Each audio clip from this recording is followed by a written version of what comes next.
You look so nice. Unaweza tupatia outfit check yako kuanzia juu mpaka chini? Outfit yangu? Yeah, hiyo kofia yako? Kofia yangu it's 1,500. Nguo yote hii nguo yote for those who are following up, hii nguo imecost almost 8,000.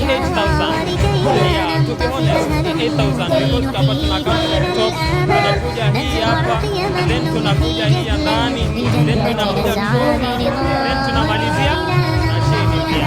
What about the shoes? The shoes si expensive sana, lakini kama unaona hii inang'ara. Almost 2,500. What are you here for? Are you one of the nominees ama umekuja kusupport team? Mimi nimekuja as one of the nominees by the I'm a fashion designer, I'm also a modeler, and apart from that I'm a upcoming journalist. Yeah, upcoming journalist, a public speaker, and a motivational speaker. Thank you. More Radio 88.2 FM. We are in charge.